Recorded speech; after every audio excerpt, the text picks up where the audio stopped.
투표용지 부족 사태를 조사할 국정조사 특별위원회 위원장에 국민의힘 윤상현 의원이 내정됐습니다. 여야는 오후에도 토론회와 의원총회를 여는 등 선관위 관련 행보를 이어갑니다. 취재기자 연결하겠습니다. 양동훈 기자. 네, 국회입니다. 내일 출발하는 국정조사 특별위원회 위원장에 국민의힘 윤상현 의원이 내정됐군요.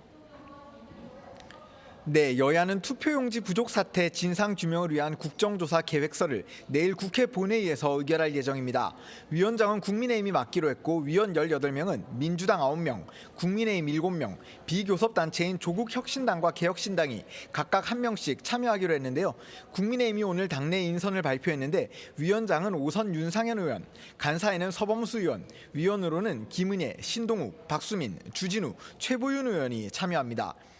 앞서 민주당에서는 윤건영, 이해식, 김성회, 모경종, 임미애, 양부남, 이상식, 이광희, 최현일 의원 등 9명이 위원으로 참가한다고 밝혔습니다. 조국혁신당은 정춘생 의원이, 개혁신당은 이준석 대표가 참여할 예정인 것으로 파악됐습니다. 국정조사 출발을 앞두고 양당에서 관련 움직임도 이어지고 있는데요. 우선 민주당에서는 천준호, 이모경, 전용기 의원이 시위대가 봉쇄 중인 올림픽공원 핸드볼 경기장을 찾아 업무 마비 사태를 겪고 있는 체육단체 이야기를 들었습니다. 시위대에는 여야가 함께 국정조사를 벌이고 개혁 방안도 마련할 예정인 만큼 불법으로 체육회 활동을 막지 말아달라고 호소했지만 뚜렷한 성과는 없었습니다. 민주당은 잠시 뒤인 오후 2시 한병도 원내대표가 참석한 가운데 국민 참정권 수호와 제도 개혁을 위한 토론회를 열고 선관위 개혁 방안을 논의할 예정입니다. 같은 시각 국민의힘은 의원총회를 열고 투표용지 부족 사태가 발생한 지역 가운데 최대 10곳에 선거 소청을 제기하는 방안을 논의합니다.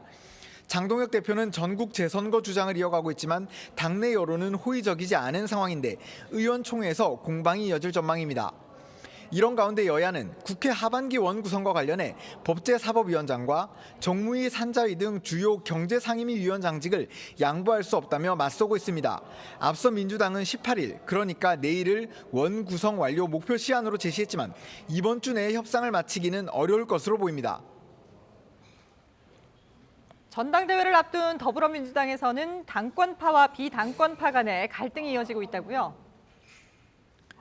네, 오전 최고위원회에서 정청래 대표는 일부 언론이 언급하는 친청파와 친석파는 악의적 갈라치기에 불과하다고 말했습니다. 자신은 당원파고 개혁파다.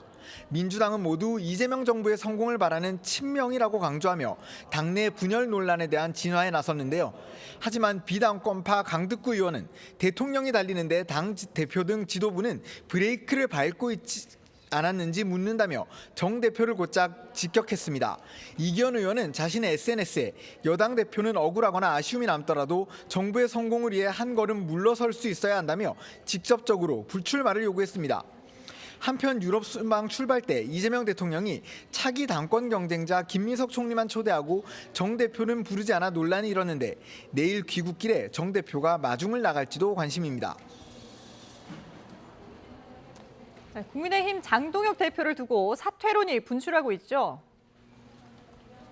네, 앞서 말씀드렸듯 국민의힘은 오늘 오후 2시 선관위 선거 소청을 논의하기 위해 의원총회를 여는데 장동혁 대표의 거취를 두고서도 격론이 벌어질 전망입니다.